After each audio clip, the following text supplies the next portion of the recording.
¿Cómo están? Muy buenas tardes. Qué gusto que inicien con nosotros una semana más aquí en la UNAM Responde, reiterando semana a semana el compromiso de nuestra universidad de mantener informada a nuestra comunidad y a la ciudadanía en general en medio de esta pandemia.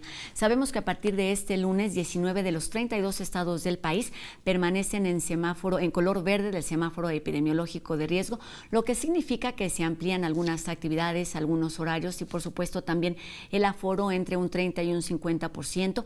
Esta es la fecha 7 de junio en que se había previsto que las escuelas regresaran a clases presenciales siempre y cuando las condiciones así lo indicaran y bueno, cada una de las instituciones tomaran esa decisión. Con respecto a este tema, nuestra Universidad Nacional Autónoma de México emitió esta mañana un boletín dirigido a nuestra comunidad universitaria que indica que las escuelas y facultades de la UNAM continuarán en clases virtuales las siguientes semanas, esto es a partir de hoy y hasta el próximo 2 de julio, fecha en que inicia el periodo vacacional.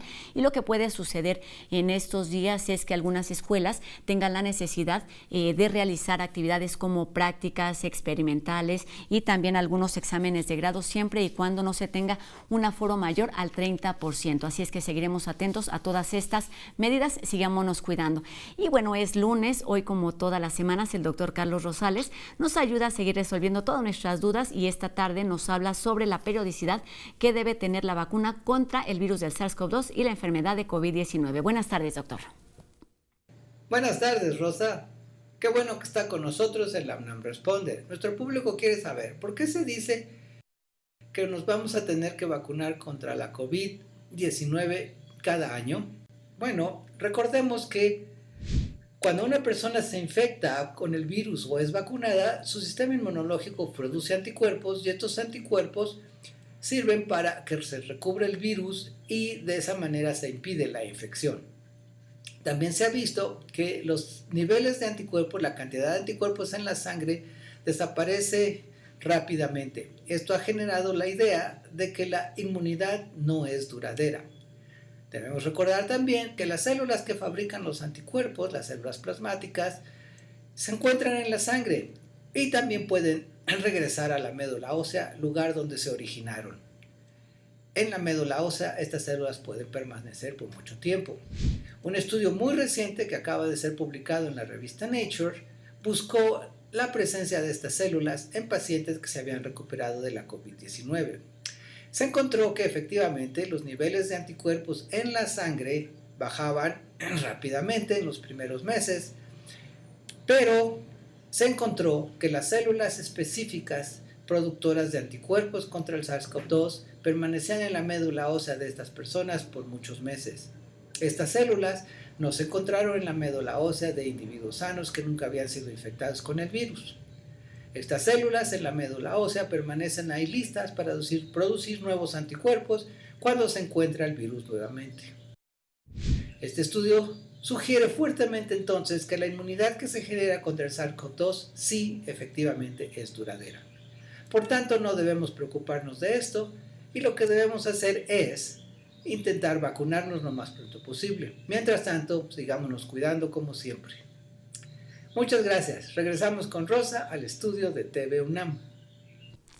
Seguirnos cuidando y además recordar que la ciencia requiere su tiempo, así es que debemos ser pacientes. Es un virus del que estamos aprendiendo y del que la comunidad científica está investigando, pero está aprendiendo poco a poco. Seamos pacientes, sigámonos cuidando. Y bueno, vamos con nuestra entrevista. De acuerdo a cifras del INEGI, la pandemia ha ocasionado que al menos 1.3 millones de mujeres en nuestro país hayan abandonado el mercado laboral. Esto, además de tener repercusiones en el ámbito familiar, repercute también en términos sociales. Para hablar de este tema, me da gusto saludar esta tarde aquí en la UNAM Responde al doctor José Manuel Márquez Estrada. Él es investigador del Instituto de Investigaciones Económicas de la UNAM y editor de la publicación Coyuntura Económica. ¿Cómo estás, doctor? Un gusto saludarte aquí en la UNAM Responde. Hola, Rosa, un gusto saludarte igualmente y muchas gracias por la invitación. Pues un gusto que estés aquí con nosotros. Y la primera pregunta es algo de lo que hemos hablado a lo largo de todas estas semanas y es ¿por qué seguir hablando de la importancia de tener una igualdad entre hombres y mujeres hoy en particular en términos laborales? Claro, mira, bueno, si pensamos en términos económicos, pues podemos ver que hay una pérdida económica por la falta de participación en la economía de las mujeres, alrededor del 10% en los países desarrollados y hasta en un 30% en los países no desarrollados como México, ¿no? Si tuviéramos una participación más grande de las mujeres en la economía, habría una productividad más alta y, bueno, esto aprovechando las habilidades de las mujeres, ¿no? Que tienen muchísimas más cuestiones de interacción que los hombres.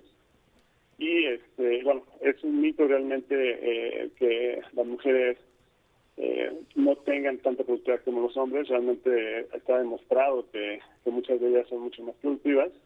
Y por otro lado, pues tenemos que esta parte del desempleo pega, si lo analizamos por género, pues mucho más en las mujeres que en los hombres, ¿no? Entonces hay una también cuestión de injusticia social en ese sentido.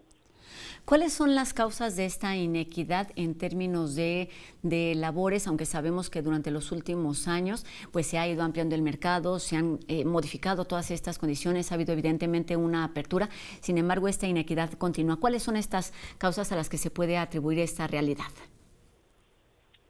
Sí, mira, bueno, por un lado resaltar que aunque la mitad de las mujeres, la mitad de la población en el mundo son mujeres, solamente el 50% de ellas trabajan o están en un trabajo remunerado en comparación con los hombres, ¿no? Donde el 80% de ellos reciben una remuneración por su trabajo. Entonces, pues mucho del trabajo de las mujeres está en el hogar.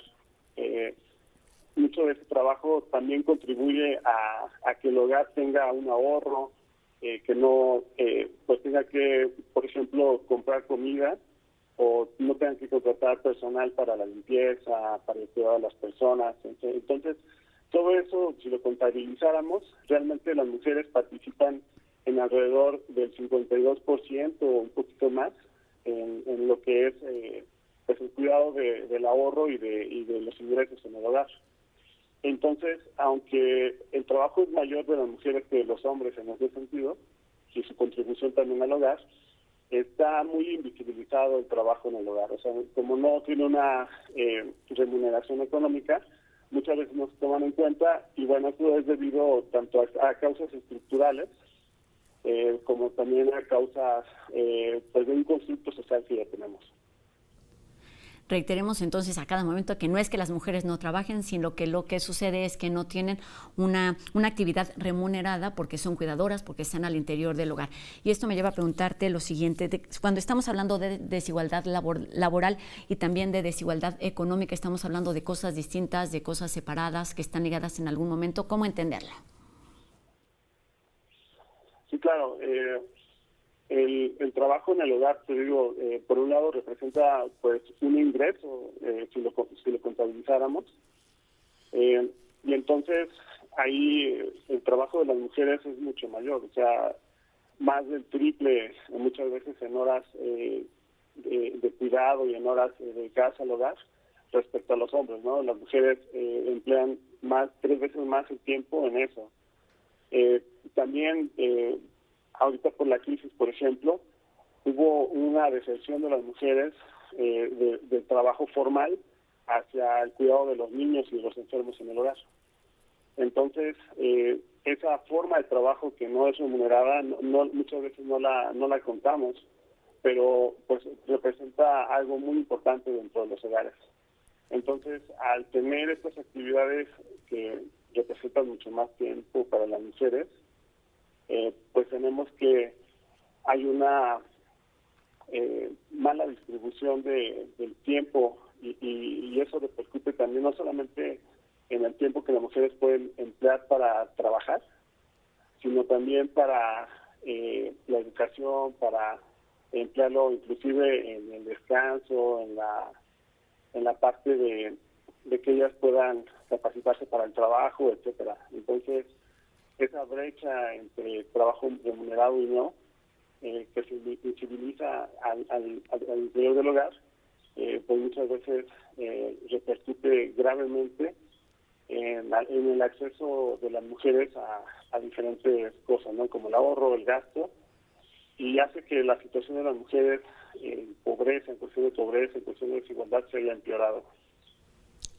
Nos decías algunos datos con respecto a que el 80% de los hombres son quienes trabajan y en el caso de las mujeres son solamente el 40% de las mujeres que estamos en el ámbito laboral.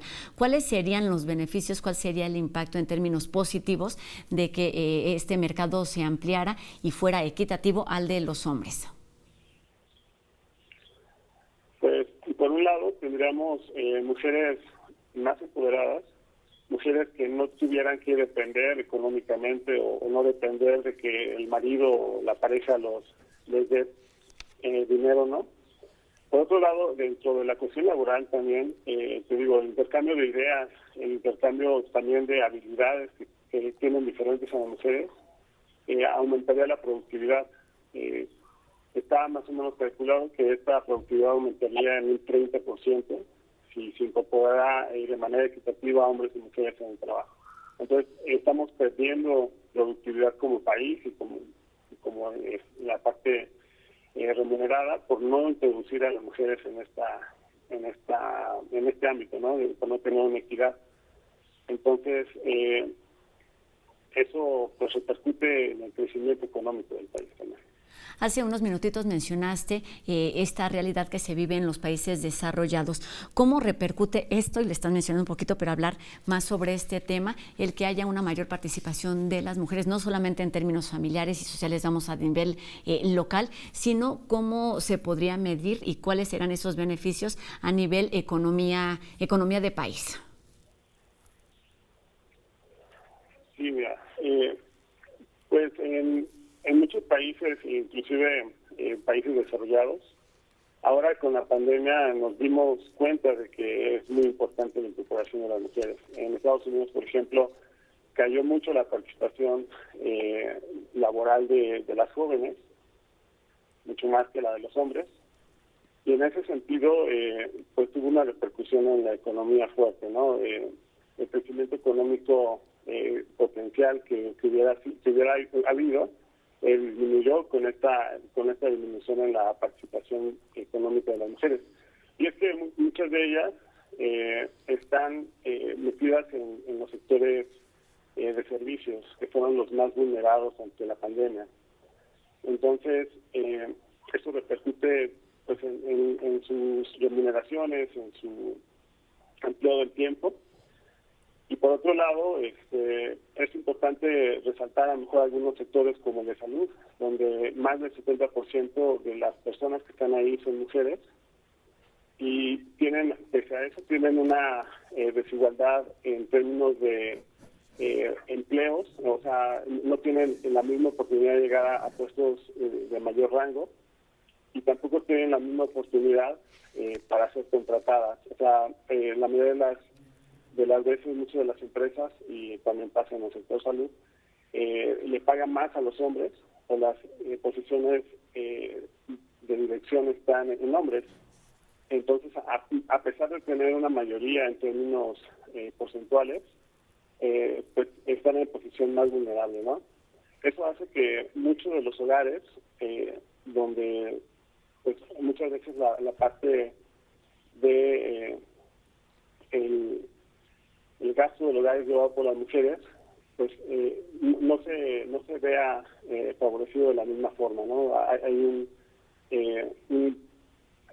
una entrada desigual al ahorro y una entrada desigual a la planeación del gasto, y por lo tanto muchas veces eso llega a que haya una mala distribución entre los hogares, inclusive del dinero que se emplea ahí. Estamos hablando en pocas palabras de calidad de vida de las mujeres, de las familias, de las personas. Oye, de este tema, el de la participación económica de las mujeres en México y COVID-19, es el tema que se ocupó en una de las publicaciones de este boletín del Instituto Coyuntura Económica. ¿Cómo está planeado? ¿Cuáles son los temas que abordaron? Porque estamos escuchando que es un parámetro bastante amplio. ¿Cuáles son esos factores que se consideraron para este número? Sí, mira, el boletín es un esfuerzo de la comunidad del Instituto de Investigaciones Económicas para dar pues una opinión informada y científica sobre temas coyunturales, ¿no? En particular, el número pasado hablamos sobre la importancia de las mujeres en la economía, Y bueno, se abordaron diferentes temas, desde migración, también la parte laboral, la parte de salud, de cómo repercute esto en el acceso a la salud de las mujeres. E inclusive en algún boletín anterior también habían participado algunos investigadores hablando acerca del gasto del gobierno, ¿no? En teoría hay el gasto debería de ser equitativo y debería de haber una mayor participación para programas enfocados a disminuir la desigualdad en términos de género, pero nuestra investigadora nos hizo ver que realmente esta participación en el gasto público no se lleva de manera como debería de ser, ¿no? Muchas veces está mal contabilizado eso, y entonces eso también tiene una repercusión en el acceso a los diferentes programas y políticas públicas de las mujeres, ¿no? Ahí tiene una desigualdad. En la parte de salud, por ejemplo, resaltan muchos sectores donde hubo una pérdida de empleo, principalmente sectores terciarios, y entonces eso también repercute en las prestaciones sociales de las mujeres. Por la parte de la migración, se habló acerca de las diferentes características que tienen las migrantes mexicanas que van hacia Estados Unidos, y en ese sentido, pues se veía que la educación, la salud, el estado de salud en la que llegan las mujeres allá, repercute muchísimo en si pueden acceder a un empleo o no. Y entonces eso no se ve también en los hombres, ¿no? Entonces hay muchas situaciones de desigualdad en las que están, y la idea del boletín es abordarlas, muchas de ellas, ¿no? A lo mejor no todas, pero sí abordar muchas de ellas desde una perspectiva científica, y entonces poder aportar ideas acerca de cómo apoyar y cómo resolver este tipo de cuestiones. Este es un tema importante, por ejemplo, el de la migración. Sabemos que cada vez más las mujeres están involucradas en estos procesos de abandonar sus lugares de origen para ir en busca de mejores condiciones, y tiene que ver con esta búsqueda de mejores necesidades propias y de las familias. Oye, sabemos que toda esta situación pues se ha incrementado y se ha evidenciado aún más con la pandemia durante todos estos meses de confinamiento, y hay un tema que ustedes abordan, me parece de manera importante, que es el de la recaudación y el de la redistribución de los impuestos. ¿Qué decir sobre este tema y cuáles son sus aportes? Sí, claro. Como te comentaba, pues las mujeres, al tener una menor participación en el mercado laboral remunerado, pues aportan menos a la recaudación, ¿no? Pero aún así su aporte es importante, es más de un tercio de lo que se recauda.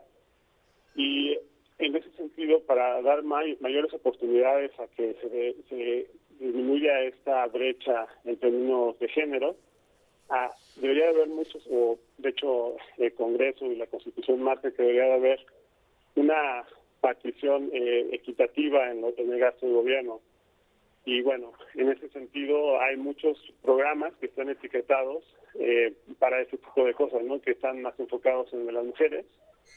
Pero realmente al hacer una búsqueda de estos programas, se ve que están mal etiquetados, ¿no? Por ejemplo, las pensiones a adultos mayores se etiqueta como un programa que ayuda o apoya más a las mujeres, o un programa de desarrollo para las mujeres, y en realidad es un programa que no tiene ese enfoque, ¿no? Se da la pensión mayor a adultos mayores, tanto en hombres como en mujeres.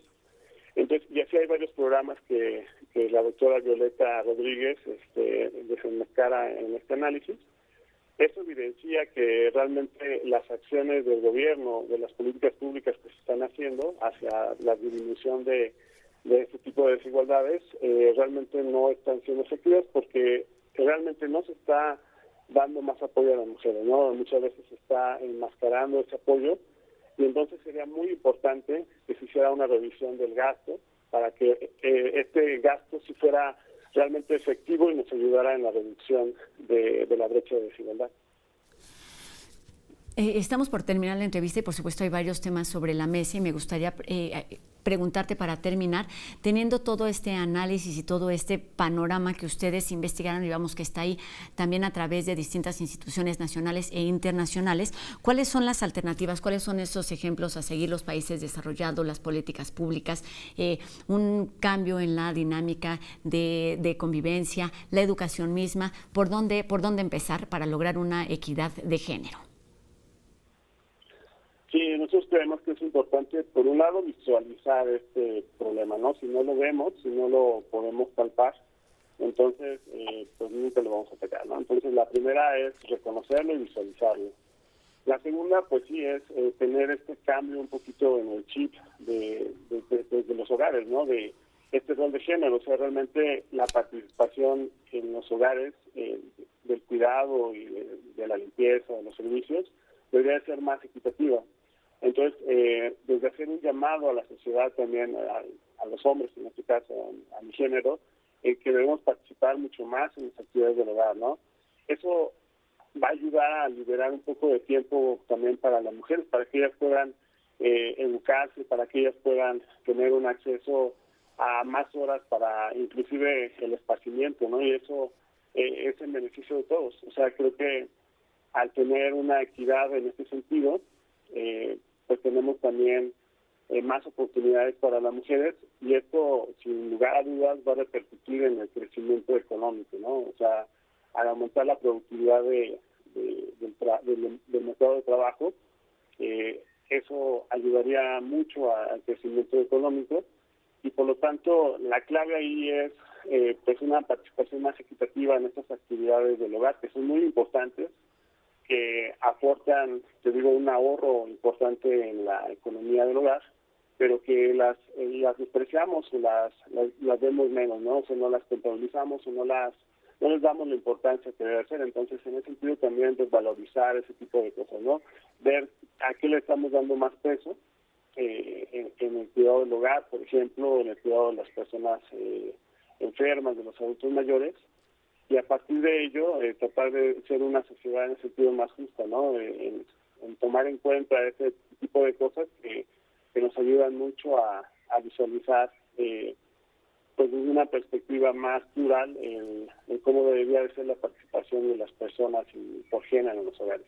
Pues con esto me quedo, estemos hablando, que estemos hablando a partir de hoy de sociedades justas y no solamente de hombres y de mujeres, porque pues empezamos hablando de trabajo, pero estamos hablando también de salud, de educación, de bienestar, de convivencia, en fin, de bienestar personal, familiar, social y por supuesto global, y para todo ello es necesario primero, como bien nos dices, ponerlo sobre la mesa y además empezar con pequeñas, pero también con grandes acciones que se requieren a partir de ya. Doctor José Manuel Márquez Estrada, investigador del Instituto de Investigaciones Económicas, muchísimas gracias por estos minutos y por esta información. Este y todos los números están disponibles en la página del instituto, ¿verdad? Sí, hay una liga que está ahí desde la página del instituto o en la página de la coordinación. Yo estoy en la coordinación de análisis econométrico prospectivo, y en la página de la coordinación están todos los números del boletín. También se hablan sobre otros temas coyunturales, en cuestiones de COVID-19, por ejemplo, sacamos varios números y estamos siempre pendientes de las nuevas noticias económicas, y a partir de ello tratamos de hacer un análisis para que apostar un poquito en ese entendimiento, ¿no?, de la economía en la sociedad. Siempre los aportes son importantes. Ahí están estas recomendaciones que todos que están al alcance de todos nosotros. Muchísimas gracias y muy buenas tardes. Enhorabuena por este trabajo y por estas publicaciones periódicas. Hasta luego. Muchas gracias, Rosa. Igualmente, saludos a tu auditorio. Hasta luego. Gracias, doctor. Pues ahí está esta recomendación, un tema del que seguiremos hablando durante los siguientes años, porque como lo dijo la CEPAL, es un tema que podría tardar hasta 10 años en volverse al punto en el que nos encontramos en este momento. Y bueno, vamos con más información aquí en la UNAM Responde. Es lunes de Si leo no me encierro, y esta tarde Anel nos habla desde la literatura sobre temas de infancia y de vejez.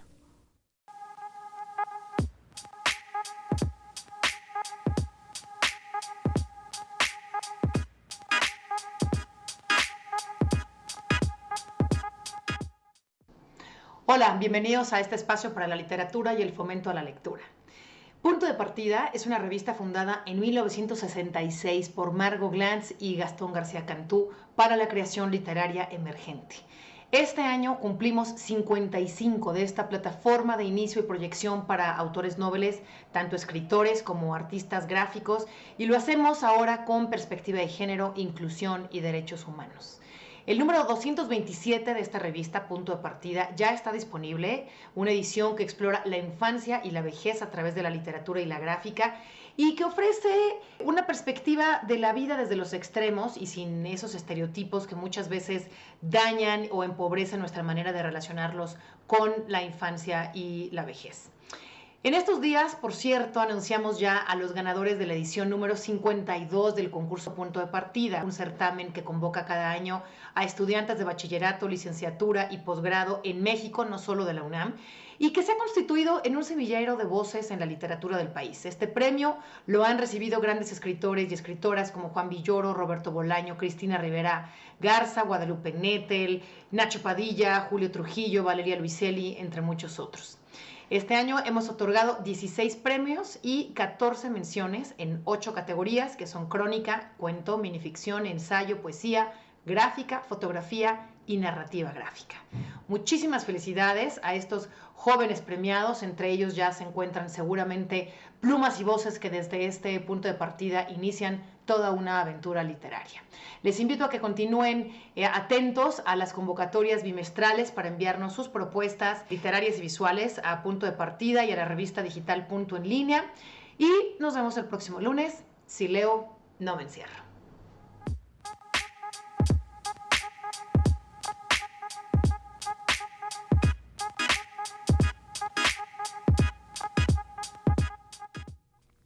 Atentos a estas y a otras tantas convocatorias que se dan día con día desde distintas instancias de nuestra universidad. Y con esto terminamos un programa y el primer día de la semana aquí en la UNAM Responde. Les recordamos que lo seguimos leyendo a través de nuestras redes sociales y también que tenemos una cita mañana en punto de las 2:30 de la tarde, por supuesto, por TV UNAM. Adiós.